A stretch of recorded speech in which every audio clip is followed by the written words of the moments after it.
Nampak tak? Ada nak tunjuk hari ni Kak Aida pergi rumah orang kahwin. Okay, kita nak jemput yang mana yang belum kahwin jemput masuk. Yang mana belum kahwin, siapa nak Kak Aida nak ajar macam mana buat simpanan untuk perkahwinan. Okay, ni bunga telur. Nampak tak? Kos. Hai Cik Wan J. Kelate. Selamat petang. Pukul apa dah? Pukul 2.33. Hai Cik Amar. Okay, kepada sesiapa mana-mana yang belum lagi mendirikan rumah tangga, jemput masuk. Sebab Kak Aida nak share ilmu tentang bagaimana nak sediakan dana perkahwinan. Nampak? Ni semua duit ni. Nampak simple je kan? Ada bunga telur. Dia ada bunga. Dia ada telur. Bunga telur. Lepas tu kita kena ada jajan. So ni nak share kepada yang hai Cik Wanjah. Kat sini siapa yang plan nak kahwin tapi belum lagi mula buat simpanan, jom follow Kak Aida nak share macam mana cara dan langkah-langkah anda nak sediakan dana perkahwinan. Cik Syira dah kahwin belum? Cik Hirma? Cik Happy? Cik Happy dah kahwin kot sebab dia happy je. Ya ke? Apakah betul berkahwin itu bahagia? Macam tu, happy ke? Tak juga kan? Kadang-kadang orang yang belum kahwin dia lagi happy. Sebab dia belum ada responsibilities lagi. Okey, dia kena cari cahaya. Hai Cik Rosna Ahmad. Kadang nak cerita kos-kos yang mungkin terlibat untuk berkahwin. Siapa-siapa yang dia plan nak kahwin dalam tempoh 3 tahun lah. Kalau 2 tahun nanti you kena simpan banyak. Kalau kata dalam tempoh 3 tahun tu at least you boleh mula buat simpanan sikit-sikit. Dah lah. Ni tabung. Ni contoh ni hadiah kahwin. Kotaknya. Salah tarik. Anda semua untuk menabung untuk perkahwinan. Perkahwinan kebahagiaan. Wah, betul lah. Tak semestinya berkahwin tu bahagia sebab ada juga orang yang menderita bila berkahwin, tapi kebanyakannya sebagai insan memang dia akan perlukan pasangan. Pasangan hidup ataupun teman untuk pasangan hidup ni orang yang jaga kita sampai kita tua lah. Bukan jaga kita pun jaga dia juga kan. So dia ada orang kata kehidupan yang kita akan rasa sempurna lah, lengkap. Saling melengkapi. Suami, kita ada anak-anak. Itulah pelengkap kehidupan. So kalau kata nak dapatkan sesuatu yang sempurna tu semuanya melibatkan kos. Semua costing. Ayat dia costing, costly. Semua kos. Lepas tu kadang-kadang kita bukan nak yang mahal-mahal pun kalau kita kahwin. Asalkan kita dapat nikah sudahlah. Kepada Kak Aida sendiri lah kan. Masa nak kahwin tu cakap kat mak, yang penting buat kenduri simple-simple pun tak apa. Sebab kita punya minda kita akan fikir, saya punya bajet katalah 10,000. So kita punya bajet 10,000 je. Tapi adik-adik semua kena tahu, mak-mak pun ada dia punya perancangan. Dia pun dah tengok kawan-kawan dia kahwin ke anak. Dia dah tengok anak nak kahwin, mesti nak grand. Kalau Puan Rohaya Ahmad ni confirm grand gila. Sebab mak dia ada duit. Lepas tu bila mak bapak berduit, dia akan jemput rakan-rakan dia yang dia kata circle. Circle yang berada. So bila circle yang berada, dia perlukan majlis yang lebih grand, lebih mewah, lebih cantik. Mata memandang. Jadi kos dia pun tinggi. So bila kos tinggi, kita sebagai anak-anak kena ada saving untuk perkahwinan yang seumpama itu. Kita sebagai ibu bapa pun at least kena juga ada simpanan supaya kita boleh top up sikit lah. Boleh top up sedikit. So ni pun menelan belanja at least 2,000 juga. Itu yang biasa-biasa. Okay, kalau ada siapa kat sini boleh tak komen berapa kos perbelanjaan yang anda guna untuk kahwin. So kita share dekat kawan-kawan kat sini. Sebenarnya berkahwin ni bukanlah murah. Bukan murah. Dia tak mudah. So siapa yang nak sediakan tabung untuk kahwin, follow Kak Aida tau. Itu nama isi duit kat dalam tabung ni. Jumpalah RM1. Ni tabung. Kalau dulu konsep dia kita tabung masuk dekat dalam ni. Mana-mana yang nak kahwin lagi 2 tahun ke atas, 3 tahun boleh follow. Kerana kalau jemputannya 1,000 orang, kali dengan berapa ringgit? Katalah RM5. Berapa? Berapa? Tengok mesti mari kita kira berapakah simpanan yang anda kena simpan. Dan berapa lama you nak simpan. Boleh komen tak berapa kos perkahwinan yang anda jangkakan anda akan pakai ataupun telah pakai. Ini teknik menabung dulu. Ni nak teknik menabung zaman-zaman dulu kan. Kita ambil duit, kita menabung. Ni lah hari ni jom kita tabung untuk kahwin pula. So kita dah tabung sini. Hari ni kita nak ajak anda tabung cara baru. Iaitu kita menabung dalam kita punya simpanan emas. Tabung cara sekarang adalah macam ni. Ni tabung zaman sekarang. Ni tabung zaman sekarang. Tabung zaman sekarang dah moden. Kita boleh dapatkan dalam bentuk yang fizikal macam ni. Dan simpan dalam tempoh sepanjang you nak kahwin lah. Simpan untuk perkahwinan cara macam mana. Masuk tabung, masuk bank ataupun simpan dalam simpanan emas. So ini kalau kata tadi ada estimate kan. Kalau katalah kita punya goodies ni goodies saja, belum lagi hantaran dan semua. Goodies kalau you campur dengan keluarga kita kan, kali dengan tengoklah kalau setengah orang dia ambil RM5, RM5,000. So kalau kata RM5,000, banyak you kena simpan sebenarnya ya. Kalau 1 dinar je, kalau yang ni 1 dinar ni, nilai dia hari ni adalah 605 1 gram.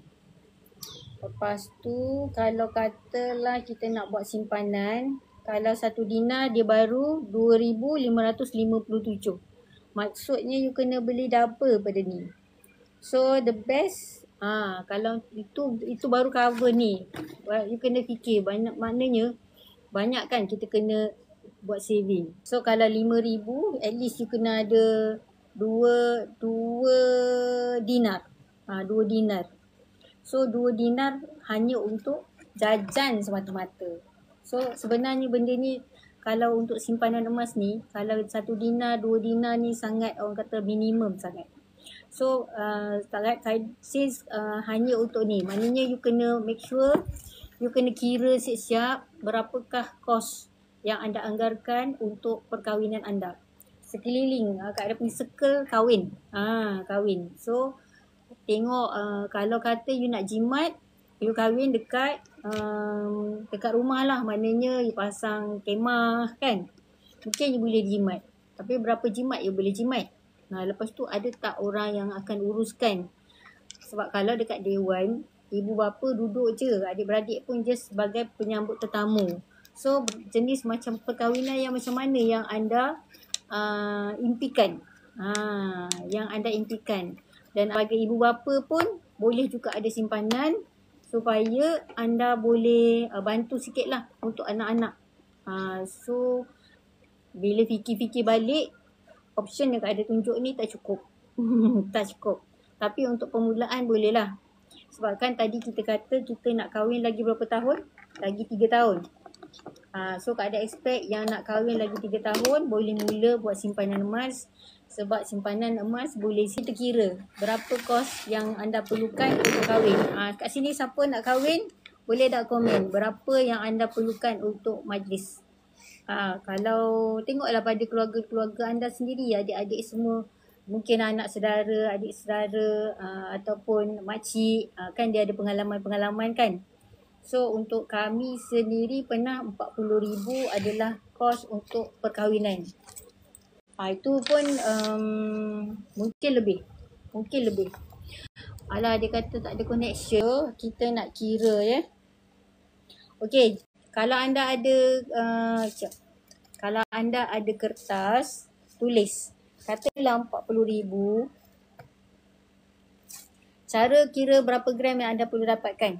Okey, ada kira. So kita nak 40,000. So tulis atas kertas tau. So 40,000. Tapi kalau orang yang lebih dia punya, orang kata bajet lebih, tak apa, nanti you boleh kira sendiri. Ni Kak Aida ajar cara Kak Aida kira. So 40,000 bahagi dengan harga emas hari ni 605. So kita perlukan lebih kurang 66 gram. 66 gram tempoh berapa tahun? So kalau 66 gram, lepas tu tempoh yang kita nak simpan katalah lagi 3 tahun. So 3 kali 12 bersamaan dengan 36 bulan. So bahagi dengan 36 bulan. So 1 bulan you kena simpan lebih kurang 1.83 gram. 1.83 gram bersamaan dengan kali dengan harga hari ni lebih kurang RM1,111. Boleh tak agak-agak you simpan 1,000 sebulan lah. Kak Aida akan cakap, boleh tak anda buat simpanan 1,000 sebulan untuk bajet perkahwinan?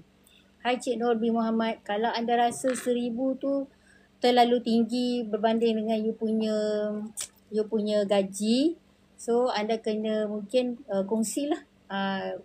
Perempuan 50% bagi 2. Contoh you boleh cakap lah 100 lah sebulan. So 1 gram lah. Lelaki 1 gram, perempuan 1 gram. Itu kalau kita nak dapatkan 40,000 untuk kita punya majlis perkahwinan. Macam tu. Kalau kata anda boleh tanggung sendiri, lagi bagus lah. Kalau tak pun kongsi. So kalau macam tu, untuk itulah 20,000 kalau katalah dalam tempoh 3 tahun. So kalau kata anda rasa tak boleh nak bajet macam tu, anda boleh tukarlah kepada mungkin kena panjangkan tempoh simpan. So anda kena simpan lebih awal supaya bulanan lebih rendah. Nanti Kak Aida akan buat satu table. Kalau anda nak, Kak Aida boleh bagi. So table yang mana yang sesuai dengan you punya bajet, kan? So kaedah tu sebabnya kalau boleh anda boleh klik dekat contact form. Anda boleh dekat contact form. So Kak Aida boleh bincang direct macam mana you boleh sesuai dengan you punya kemampuan. So memang orang cakap boleh simpan serendah RM100, tapi kalau RM100 bila you nak kahwin je? Kalau 100 40 tadi berapa tadi? 61. Tabungan emas untuk kahwin. Betul. Instead of you simpan duit dalam tabung, you simpan duit dekat dalam you punya saving account yang dia punya pulangan dia lebih kurang kalau kata dekat SB 5.7%, kalau dekat tabung haji 3%. So nanti kalau dekat emas lebih kurang 10% lah. Average selama 20 tahun adalah 10%. So anda boleh bermula dengan simpanan emas. So mungkin untuk permulaan you dapatkanlah 1 dinar. 1 dinar bersamaan dengan 4.25 gram. Yang ni anda at least pun you dah ada 2,500. Tapi nak bagi tahu kalau 2,500 tu lepas untuk jajan semata-mata. Takkanlah kita nak kahwin jajan je. Dan kita dah tak boleh dah nak lari daripada menyediakan benda-benda macam ni untuk orang kahwin. Sebab semua orang kahwin memang jajan tu. Tapi setakat kalau 1 dinar ni hanya boleh beli jajan. Jadi anda kena ada mindset yang mana you kena buat simpanan lebih daripada itu. Kalau nak jumpa Kak Aida pun boleh. Just search saja Aidawati.